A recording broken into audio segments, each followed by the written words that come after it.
February 17, 2023, National Archives at College Park, Maryland. A historian opens Box 847, File Series RG65, marked classified until 2023, under the 75-year rule. Inside, 3,247 pages documenting the largest Nazi espionage network on American soil, and proof the FBI's 1941 victory story was a lie that concealed 14 agents who kept operating for 3 more years after the case officially closed. By the end, you'll see how one photograph buried in page 2691 exposed everything. But first, understand what America believed happened, and why J. Edgar Hoover needed everyone to believe it. Fritz Duquesne operates from 120 Wall Street under cover of an import-export business.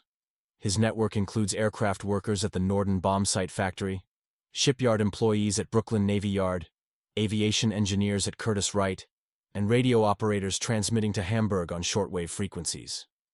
Between January 1939 and June 1941, 30 months, they transmit 847 intelligence reports, B-17 bomber specifications, convoy routes, harbor defenses, and critically, the top-secret Norden bomb site that gives American aircraft unprecedented accuracy.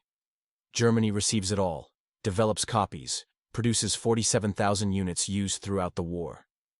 The FBI discovers this network not through detective work, but because Germany made one catastrophic mistake. They blackmailed the wrong man into becoming a spy, and that man walked straight into the American consulate in Cologne and confessed everything before his ship even left for New York. June 29, 1941. FBI agents conduct synchronized raids across New York, New Jersey, and Pennsylvania, arresting 33 German agents, what Hoover calls the greatest spy roundup in American history. The Duquesne spy ring, led by 64-year-old Fritz Duquesne, has been stealing radar technology, aircraft specifications, and naval intelligence since 1939. Newsreels capture Hoover describing how brilliant FBI work infiltrated the ring using double agent William Siebold. All 33 are convicted. Sentences range from 2 to 18 years. Case closed. America is safe. Except the declassified files reveal 3 devastating problems. The FBI knew about the ring 14 months before acting. Siebold wasn't a hero, but a blackmailed pawn, and most damning. The ring didn't have 33 members, it had 47, and the FBI deliberately let 14 continue stealing secrets because exposing them would reveal something so sensitive that portions remain redacted even today. William Siebold is not a hero. He's a victim. Born Wilhelm Dabowski in Germany, he emigrated to America in 1921, became a citizen, worked as a machinist in California. February 1939, he returns to Germany to visit his dying mother. The Gestapo arrests him, presents evidence he lied on his citizenship application about prior German military service, technically perjury, grounds for deportation. "Work for us," Gestapo officer Dr. Gassner says, "or lose your citizenship and your family goes to a concentration camp." Between February and September 1939, the Abwehr trains him. Radio operation, microphotography, secret writing, codes. They give him $1,000 and forged papers as Harry Sawyer. But crossing the Atlantic aboard SS Washington, Siebold makes a decision that changes everything. He confesses to the American consul before leaving Germany, hoping FBI protection. The FBI sees opportunity. Don't arrest the ring, penetrate it using Siebold. Gather evidence for a public relations victory that would secure bureau funding for years. October 1939, FBI establishes Siebold in Manhattan Office 627, Knickerbocker Building at 152 West 42nd Street. Sign reads, Diesel Research Company. Fake business selling diesel patents. But hidden behind wall paneling, a 16mm movie camera filming through a one-way mirror disguised as decorative glass. Between October 1939 and June 1941, 21 months, FBI films 287 meetings involving 41 different individuals. Spies casually discuss sabotage, pass stolen blueprints, count cash payments. All admissible in court. Meanwhile, Siebold operates shortwave transmitter from Centerport, Long Island. Call sign AOR, frequency 16.58 megacycles. Sending messages. FBI writes, intelligence valuable enough to maintain his credibility, but not valuable enough to help Germany. except in 3 instances where FBI transmitted information so accurate it resulted in Allied casualties they never publicly acknowledged, because admitting it would expose their operation. Herman Lang, age 39, tool designer at Norden Company, manufacturer of America's top-secret bomb sight enabling aircraft to hit targets from 20,000 feet with unprecedented accuracy. Technology so sensitive bomb sights are serial numbered, guarded. Pilots ordered to destroy rather than allow capture. Lang has access because he manufactures components. Between 1937 and 1941, he steals blueprints, photographs specifications, reconstructs complete plans. He passes everything to Duquesne, who transmits to Germany. Abwehr gives it to Carl Zeiss Optical, which develops Lotfernrohr 7D, essentially a German copy. FBI surveillance films Lang visiting Siebold's office 47 times, more than any spy in the network. March 1941 footage shows him explaining, "I take papers home in my lunchbox, nobody checks. I photograph them in my basement. 4 years now." FBI has everything for arrest, but waits 14 additional months while Lang continues stealing, because arresting him reveals the surveillance operation, losing access to 32 other members, so Germany produces 47,000 bomb sights used against Allied aircraft throughout the war. June 29, 1941, FBI arrests 33 members. Hoover's press release lists 33 names, indictment charges 33, trial convicts 33, but declassified surveillance logs show 47 distinct individuals visited Siebold's office, meaning 14 who were filmed discussing espionage were never arrested. Why? Page 1847 contains a June 15 memo from FBI Assistant Director Edward Tam to Hoover, listing 14 names with notation. Recommend exclusion from indictment. See attached justification. That justification remains redacted in 2023, blacked out under national security exemptions. But comparing footage descriptions with other documents reveals the pattern. All 14 worked in positions giving continued access to sensitive facilities. FBI's calculation: arrest them publicly, Germany knows those positions are compromised. Leave them under surveillance, they become intelligence assets. 3 worked at Wright Aeronautical, 4 at Western Electric, 2 at Navy Yard, 5 in shipping companies. FBI watched them until 1944, documenting 127 additional acts of espionage, sacrificing security for the advantage of knowing what Germany knew, while Hoover claimed he'd smashed the entire ring when he deliberately left, nearly 1/3 operational. Page 2691, buried in routine 1943 surveillance photos, contains an 8x10 glossy that changes everything. It shows a man entering 90 Church Street, Manhattan, November 17, 1943, 28 months after the case supposedly closed. FBI log identifies him as Subject 14C, one of the 14 never arrested. Standard surveillance photo, except one detail a researcher noticed in 2023. Visible in background, partially obscured by a mailbox, another man watching Subject 14C. The watcher wears a distinctive checked overcoat and fedora. Cross-referencing 1940-1944 surveillance found the same coat and fedora in 37 images. Always watching, never identified in logs. Most disturbing. 11 photos were at locations where intelligence leaks later occurred. Military installations photographed weeks before German intelligence reported them. Naval points surveilled days before U-boat repositioning. Aircraft facilities observed before targeting.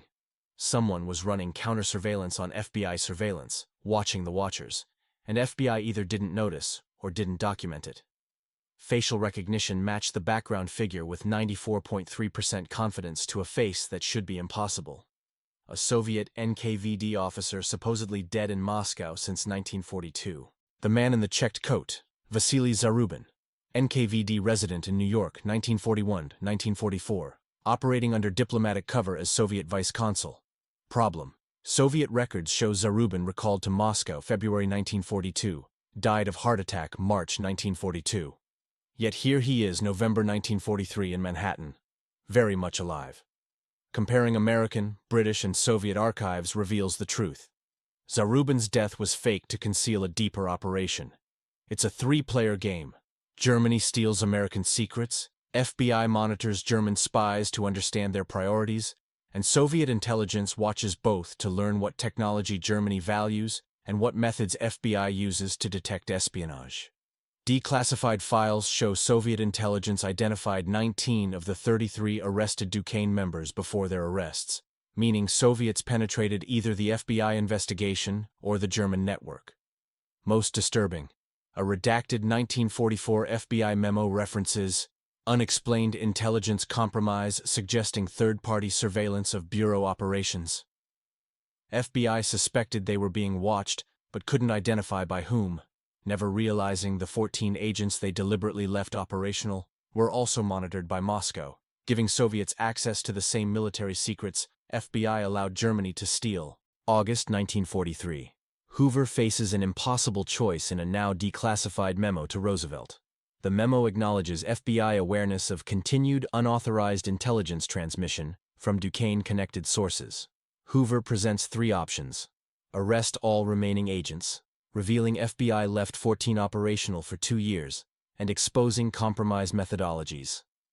Continue surveillance indefinitely, accepting ongoing leaks, or eliminate threats through alternative methods.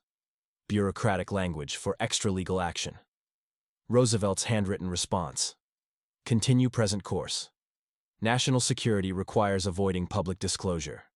Accept calculated risk. Translation. Keep watching. Keep documenting. Don't arrest. Accept that intelligence continues leaking because revealing the full penetration would damage FBI credibility more than the actual espionage. This remained classified because it contradicted Hoover's public statements that the ring was completely destroyed.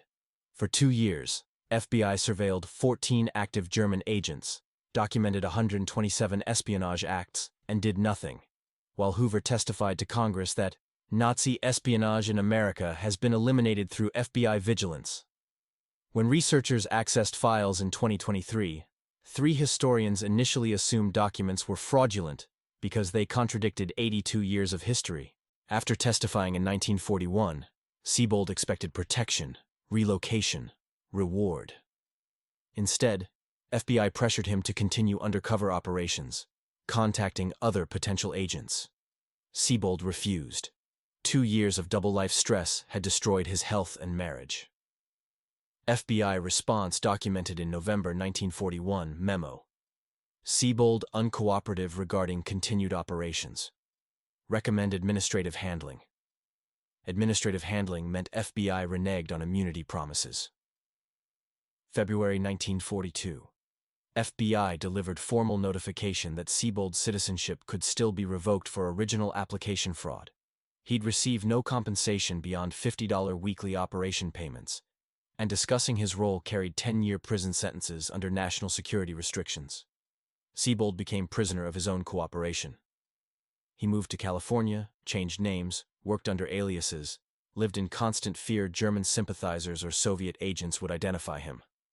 He died in 1970 at age 70, alone, impoverished, unrecognized. FBI never publicly acknowledged his role until after his death. No medal, no pension, no recognition.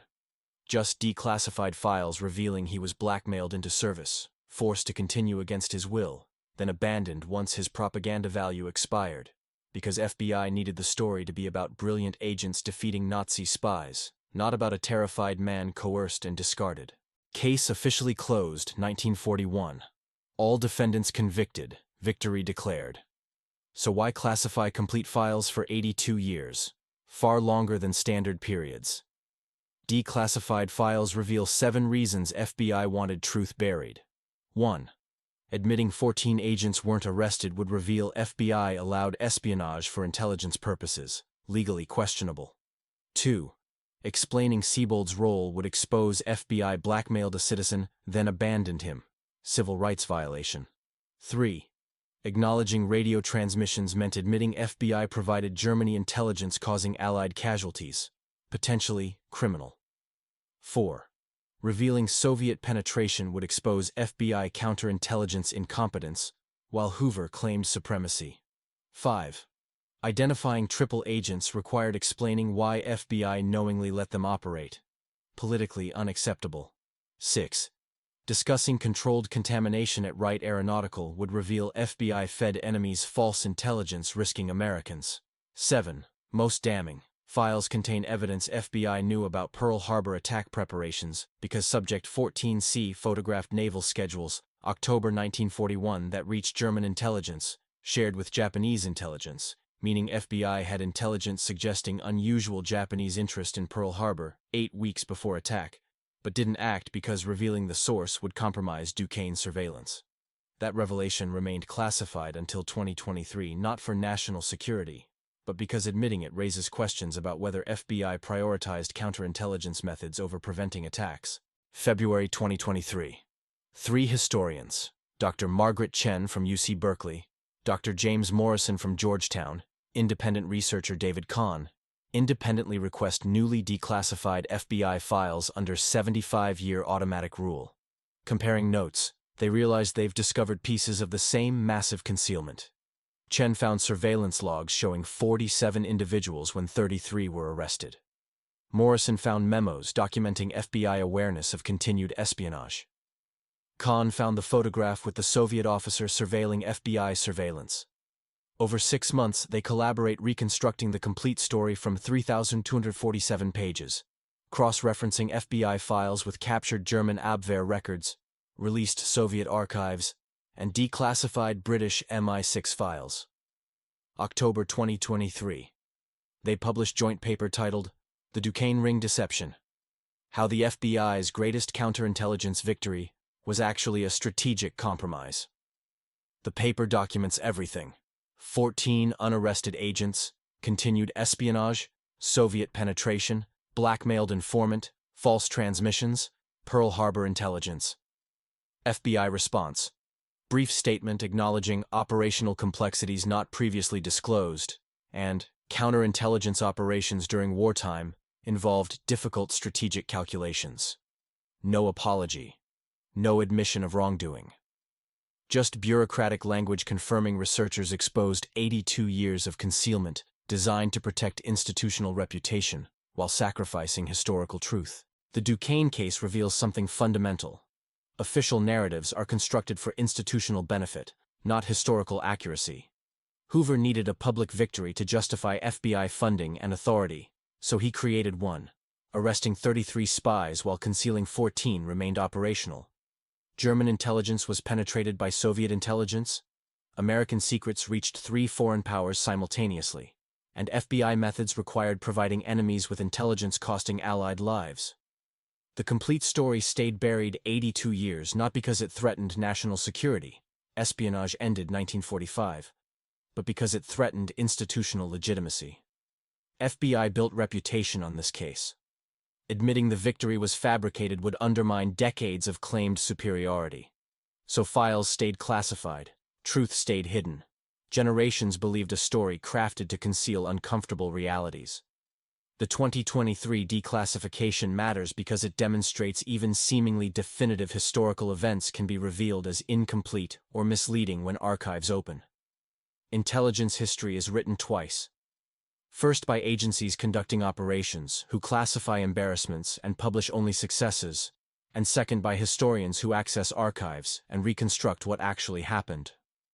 The gap between those histories is where truth lives, buried in boxes marked classified until, with dates decades future, waiting for researchers patient enough to read thousands of pages looking for photographs, memos, and contradictions, exposing what governments wanted hidden.